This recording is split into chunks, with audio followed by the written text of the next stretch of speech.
నాకు ఇదే టెన్షన్ ఉంది. ఆషాఢమాస అమావాస్య జయంతి సందర్భంగా రంగరంగ వైభవంగా జరిగింది. అదే రోజు రాత్రి అమ్మవారి నగలు ఆభరణాలని దొంగలు దోచుకోవడం జరిగింది. అదే మేము అంతా గ్రామ పెద్దలంతా కూడా ఈరోజు అంతా కలిసి పోలీస్ డిపార్ట్మెంట్ కూడా వచ్చినారు. దాన్ని ఏమనేది చర్చాంశం నడుపుతున్నారు. ఇది దేవస్థానం తరఫున నేను చెప్పడం జరిగింది.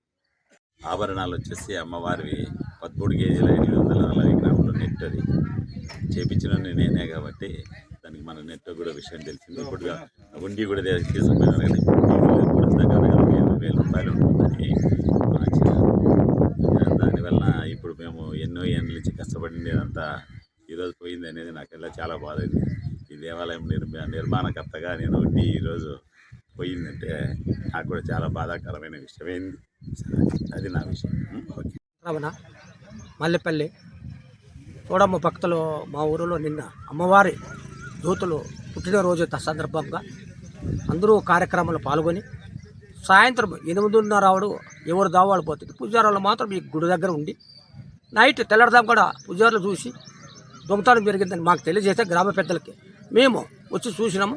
మళ్ళీ పోలీసు వాళ్ళు కూడా వచ్చినారు. అందరూ వచ్చి జరిగింది. చూడమ్మ 9 రోజులు ఎవరు బాగా పడరు. చౌడేశ్వర స్వామి గుడి కళ్యాణదుర్గం రూరల్ పోలీస్ స్టేషన్ పరిధిలో ఉన్నది. ఈ గుడి రాత్రి అమ్మవారు ఆలయాన్ని బ్రేక్ చేసి ఎవరు గుర్తెలిన వ్యక్తులు వస్తువులు తీసుకున్నారనేసి ఫిర్యాదు మేరకు వచ్చాము. డాగ్ స్పాట్ని పిలిపిస్తున్నాము. అలాగే క్లూ టీమ్